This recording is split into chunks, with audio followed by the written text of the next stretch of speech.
العالمين والصلاة والسلام على رسول الله وعلى آله وصحبه أجمعين. رب اشرح لي صدري ويسر لي أمري واحلل عقدة من لساني يفقهوا قولي. ربنا افتح بيننا وبين قومنا بالحق وأنت خير الفاتحين والله خير الحافظا وأرحم الراحمين. Alhamdulillah, syukur kita kepada Allah SWT kerana Allah telah memberi peluang pada kita, memberi petunjuk dan hidayah kepada kita, memberi kekuatan kepada kita, memberi kesihatan kepada kita, sehingga membuka pintu hati. Tuhan yang telah membuka pintu hati kita untuk sama-sama melakukan amal ibadah pada bulan Ramadan ini yang hanya beberapa hari lagi akan meninggalkan kita. Dan Ramadan yang pergi meninggalkan kita ini, dia tidak akan kembali dah. Ramadan 1445 Hijrah ini, bila dia pergi, tak balik dah.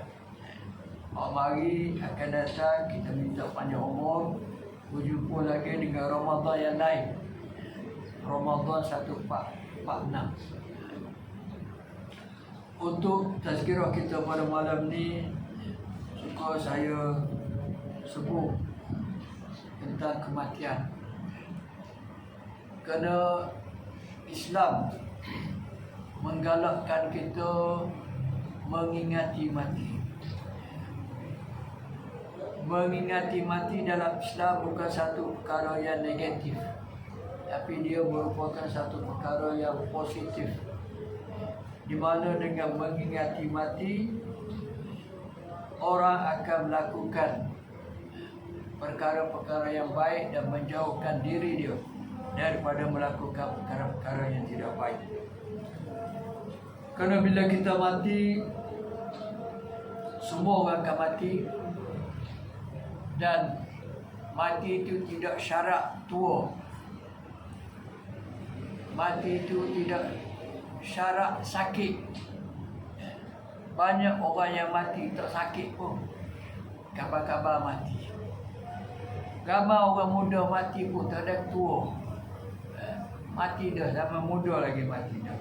Jadi mati tidak syarat tua, tidak syarat muda, tidak syarat apa-apa saja. Mati itu dengan kehendak Allah. Idza jaa ajaluhum la yastakhiruna sa'atan wa la yastaqdimun. Apabila ajal seseorang itu datang, maka tidak akan dipendekkan walau sesaat dan tidak akan dipercepatkan. Bila kita mati, orang akan bawa jenazah kita ke kubur, dan tiga benda akan mengiringi kita ke kubur. Nabi kata, mafhum ani Nabi, bila seseorang itu mati, maka tiga benda akan pergi dia ke kubur. Dua balik semula, tidak duduk kubur selama-lamanya bersama dengan kita. Hanya satu sahaja yang duduk bersama-sama kita dalam kubur, setia pada kita, bersama-sama dengan kita. Nabi kata, mafhum ani Nabi, bila seorang itu mati, maka akan pergi ke kubur keluarga dia, anak-anak dia, semua akan mengiringi dia ke kubur. Lepas tanah, anak dia, keluarga dia akan balik semula ke rumah, tak tunggu kubur. Ada akan tinggal kita kubur seorang diri. Yang kedua akan pergi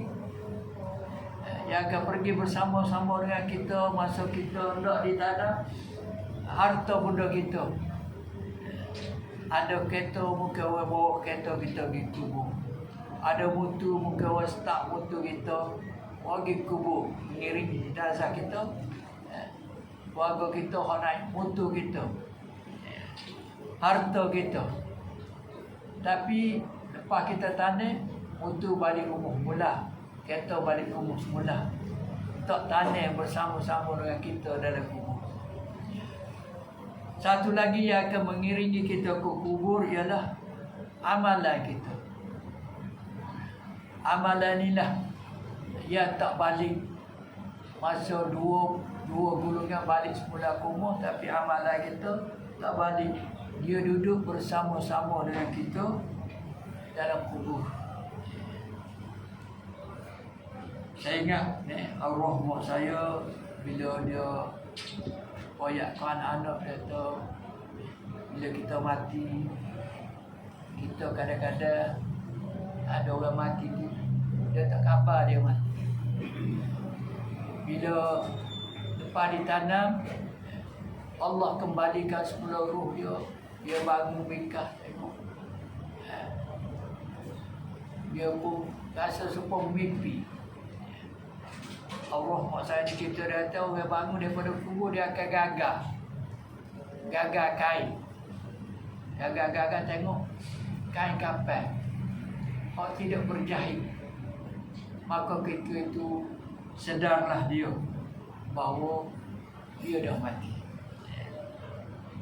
Di antara amalan yang kita akan setia bersama-sama dengan kita, macam yang kita baca selepas solat Isyak. Setiap kali kita sembahyang Isyak berjemaah, termasuk dalam bulan Ramadan ini, kita kekalkan baca surah Tabarakalladzi.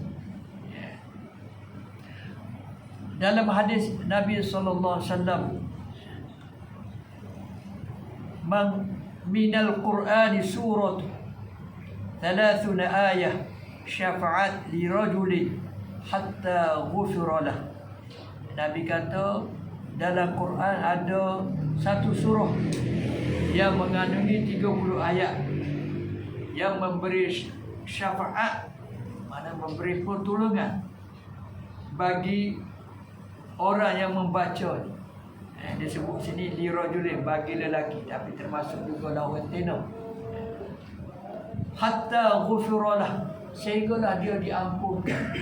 Dia dah akan tolong kita, bela kita, pertahankan kita, sehingga Allah Subhanahu wa taala memberi pengampunan kepada kita. An Abdullah bin Mas'ud radhiyallahu anhu qala, suratu Tabaraka wa hiya suratul mulk hiya al-mani'ata min adabil qabr. Sahabat Nabi Ibn Mas'ud, Abdullah bin Mas'ud kata, surah Tabaraka, iaitu surah Al-Mulk, dia akan menghalang daripada seseorang itu menerima azab kubur. Orang yang baca dia konsisten baca dia menghalang daripada azab kubur. Kerana bila orang mati, maka malaikat ceritakan bahawa malaikat Mungkar dan Nakir akan datang. Bila datang, maka amalan kita yang setia tadi, yang setia tak balik kubur, duduk sekali yang kita ada kubur, akan mempertahankan kita. Bila Mungkar Nakir datang, belah kepala umpamanya, ada semaya, cegah ta'wi, Mungkar Nakir ganggu kita. Tapi Mungkar Nakir kata, gimu. Mungkar Nakir hambak semaya. Maka semaya tak berdaya menawar Mungkar Nakir, mengundurkan diri. Gi puasa kita begitu juga. Tapi satu benda yang Tuhan jadikan dia sentiasa berada pada kita, membela kita, yakni Al-Quran, termasuklah surah Al-Mulk. Bila malaikat Mungkar Nakir pergi, dia mempertahankan. Malaikat Mungkar Nakir halau dia tak lari, dan dia menjadi juru cakap pada kita. Itulah surah Tabarakalladzi. Jadi kerana itu kita dalam jatah kuasa majlis dulu kita dah bicara surah Tabarakalladzi ini, kita akan baca setiap kali lepas sembahyang Isyak. Ya, walaupun dalam bulan Ramadan kita ambil peluang. Kerana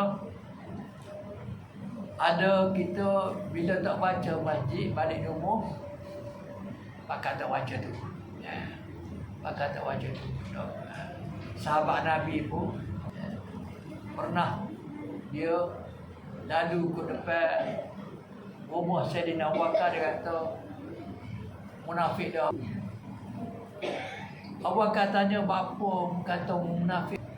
Dia kata tak munafik macam mana? Dia kata aku ni masa duduk bersama-sama dengan Nabi dalam masjid Nabi, nampak akhirat, nampak syurga, nampak neraka, tapi bila balik rumah jumpa dengan anak bini, ilah habis dah.